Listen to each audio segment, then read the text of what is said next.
The Doctrine and Covenants is arranged chronologically, with the exception of a few sections. Section 99 happens to be one of those sections that's out of chronological order.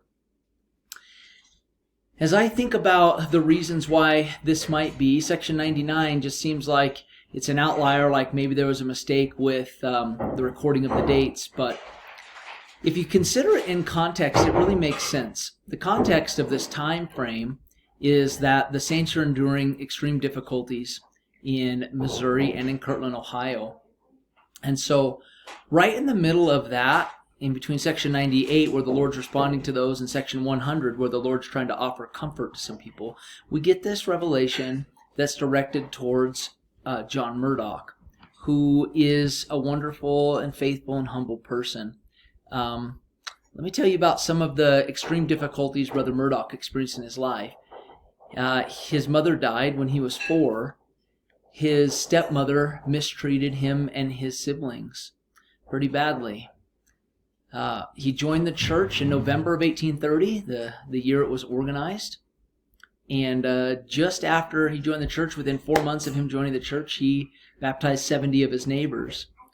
Well, his wife died in 1831 while giving birth to twins. Those are the twins that Joseph and Emma adopt. You know about them.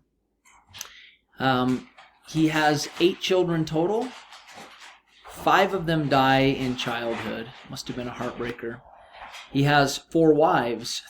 His first 3 wives all die. He was a member of Zion's camp. He was a student in the School of the Prophets. He was a bishop in Nauvoo. He was first mission president to Australia. He was a patriarch in Utah. And he had Parkinson's disease and struggled with that all through the latter half of his life.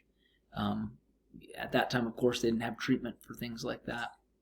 And he died a quiet and faithful person in northern Utah.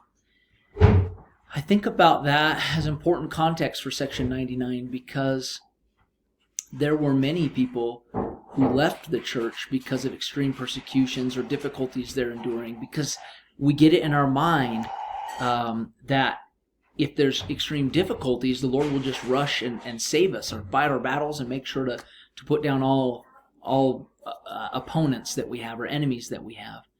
And yet I see great peace in a story like John's. Not that we're taken out of the difficulty, because we're not, but it seems to be a type of Christ.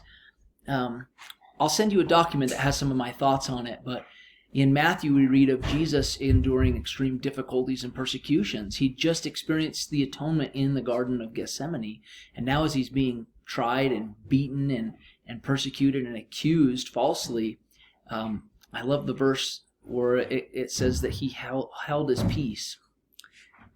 He, just like John Murdock, he was a quiet, faithful servant who, even amid extreme difficulty, continued to carry out his Father's will. So I think 99 is well placed in the Doctrine and Covenants. As you study Section 99 with your students, look for the things the Lord tells John Murdock that he can do. I think you'll see some options that God gives him. Just because he experiences extreme difficulties doesn't mean that he can't choose and interact with the Lord and choose his service. But I'm grateful for John Murdock and his quiet, faithful service when he could have otherwise murmured, but just went about being faithful. Good luck teaching this week. I can't wait to hear some of the stories about the successes that you're having.